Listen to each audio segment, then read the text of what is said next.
ನಮಸ್ತೆ, ನಾನು S K Kuppast, Vivekananda ಯೋಗ ವಿಜ್ಞಾನ ಕೇಂದ್ರ, ಬಾಗಲಕೋಟೆಯಿಂದ ಮಾತಾಡ್ತಾ ಇದ್ದೀನಿ.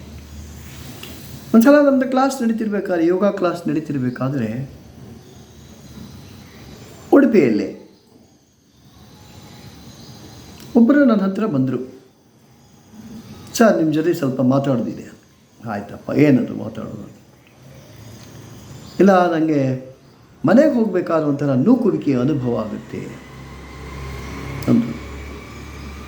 ನಾನು ಕೇಳಿದೆ, ನಿಮ್ಮ ಮನೆಯಲ್ಲಿ ಎಷ್ಟು ಜನ ಇದ್ದೀರಿ? ನಾನು, ನನ್ನ ಹೆಂಡತಿ, 2 ಮಕ್ಕಳಿದ್ದೀವಿ ಅಂತ. 2 ಮಕ್ಕಳು ಇದ್ದೀವಿ. ಮತ್ತೆ ಯಾಕೆ ಆ ಥರ ನೂಕುವಿಕೆ ಅನುಭವ ಆಗುತ್ತೆ ನಿಮಗೆ ಮನೆಗೆ ಹೋಗಬೇಕಾದ್ರೆ? ನಿಂದೇನು ಅರೇಂಜ್ಡ್ ಮ್ಯಾರೇಜಾ ಅಥವಾ ಲವ್ ಮ್ಯಾರೇಜಾ ಅಂತ? Arranged marriage. ಅರೇಂಜ್ಡ್ ಮ್ಯಾರೇಜ್ ಆಯಿತು ಅಂದರೆ ಎಲ್ಲರೂ ಒಪ್ಪಿಗೆಯಿಂದ, ನಿಂದು ಒಪ್ಪಿಗೆ ಇತ್ತೇ? ಇಲ್ಲ, ಇತ್ತು ಸರ್. ಅದು ಮತ್ತೇನು ಸಮಸ್ಯೆ ಅದು? ಇಲ್ಲ ಸರ್, ನಾನು ಮೊದಲೇ ಉಂಡಾಡಿ ಗುಂಡ ಇದ್ದೆ, ಆ ಕಡೆ ಎಲ್ಲ ಅಡ್ಡಾಡ್ತಿದ್ದೆ, ಹಾಗಾಗಬಾರ್ದು ಅಂತ ಹಿರಿಯರು ನನಗೆ ಮದುವೆ ಮಾಡಿದರು ಅಂತ. ಮತ್ತು ಈಗ ಮನೆಗೆ ಹೋಗಬೇಕಾದ್ರೆ ಒಂಥರ ನೂಕುವಿಕೆ ಅನುಭವ ಆಗುತ್ತೆ ಅಂತ ಹೇಳ್ತೀವಿ. ಯಾತಕ್ಕೆ? ಇಲ್ಲ ಸರ್, ಮೊದಲೇ ನಾನೇ ನನ್ನ ಹೆಂಡತಿ ಬಗ್ಗೆ ಕೆಲವು ಸಸ್ಪೀಷಿಯಸ್ ಮೈಂಡ್ ಇದ್ದೆ, ಅದಕ್ಕೆ ಅದು ಸಮಸ್ಯೆ ಈ ರೀತಿ ನಿರ್ಮಾಣ ಆಗಿದೆ.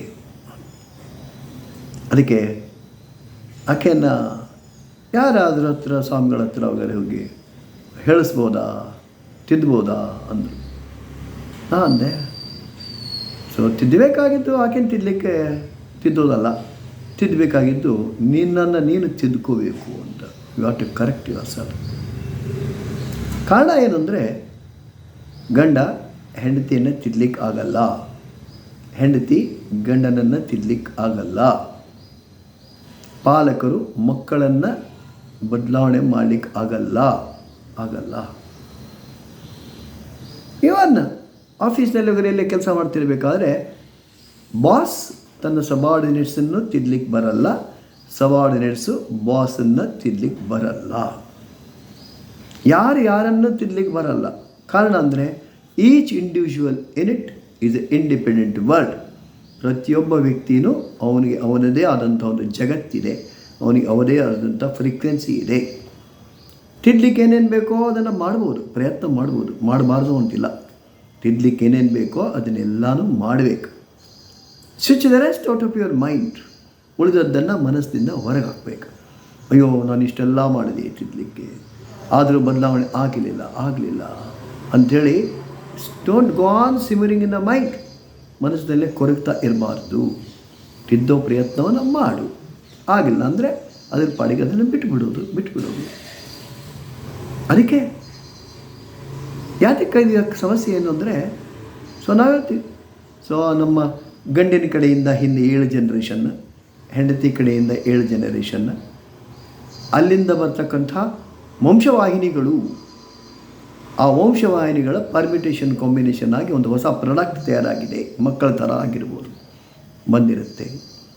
ಅದಕ್ಕೆ ಹಿಂದಿನ ಯಾವುದೋ ಜನರೇಷನ್ ವಂಶವಾಹಿನಿ ಹೆಚ್ಚು ಈಗಿನ ನಮ್ಮ ಮಕ್ಕಳು ಅಂತ ಏನು ತಿಳ್ಕೊಂಡಿದ್ದೀವಿ ಅವರಲ್ಲೇ ಅದು ಮ್ಯಾಗ್ನಿಫೈ ಆಗಿರ್ಬೋದು. ಆ ಗುಣಗಳು ಬಂದಿರುತ್ತೆ. ಅದು ಹಾಗೆ ನಡ್ಕೊಳ್ಳೋದು. ಸೊ ನಮ್ಮ ಕೆಲಸ, ನಮ್ಮ ಕರ್ತವ್ಯ, we have to create a proper environment. ಒಂದು ಒಳ್ಳೆಯ ಪರಿಸರ ನಿರ್ಮಾಣ ಮಾಡೋದು, ಒಳ್ಳೆಯ ಶಿಕ್ಷಣ ಕೊಡೋದು.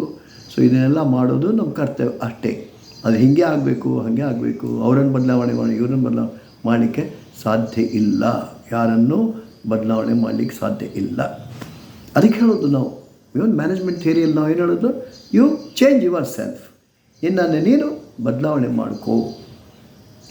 ಸೊ ಬೇರೆಯವ್ರದ್ದು ಏನೋ ಒಂದು ಫ್ರೀಕ್ವೆನ್ಸಿ ಇದೆ, ಪ್ರತಿಯೊಬ್ಬರಿಗೂ ಅವರದೇ ಆದಂಥ ಒಂದು ತರಂಗಗಳು, ಅತಿ ಕಂಪನಗಳಿದೆ, ಫ್ರೀಕ್ವೆನ್ಸಿ ಇದೆ. ಆ ಫ್ರೀಕ್ವೆನ್ಸಿ ಜೊತೆಗೆ ನಿನ್ನ ಫ್ರೀಕ್ವೆನ್ಸಿಯನ್ನು ಟ್ಯೂನ್ ಮಾಡು, ಅದ್ರ ಜೊತೆಗೆ ಹೊಂದ್ಕೊಂಡು ಹೋಗ್ಲಿಕ್ಕೆ ಪ್ರಯತ್ನ ಮಾಡು. ಎಷ್ಟೋ ಸಲ ಹೆಂಗ್ರಿ ಇಂಥವ್ರ ಜೊತೆಗೆ ಹೊಂದ್ಕೊಂಡು ಹೋಗೋದು, ಏನು ಮಾಡ್ಲಿಕ್ಕೆ ಬರುತ್ತೆ? ಸೊ ಅನಿಸುತ್ತೆ, ಸ್ವಲ್ಪ ನೋವು ಅನಿಸುತ್ತೆ. Adjustment is painful, acceptance is blissful ಹೇಳೋದು ನಾವು. ಸೊ ಹೊಂದಾಣಿಕೆ ಮಾಡ್ಕೊಂಡು ಹೋಗೋದು ನೋವಿನ ಪ್ರಸಂಗ ಹೌದು. ಆದರೆ ಒಂದು ಸಲ ಅದನ್ನು ಆ್ಯಸ್ ಇಟ್ ಈಸ್ ಆಕ್ಸೆಪ್ಟ್ ಮಾಡಿದ್ವಿ, ಅದರಂಥ ಆನಂದದ ಸ್ಥಿತಿ ಬೇರೆ ಇಲ್ಲ. ಸೊ ಜೀವನದೊಳಗೆ ಇದೆಲ್ಲ ಸಮಸ್ಯೆಗಳವ.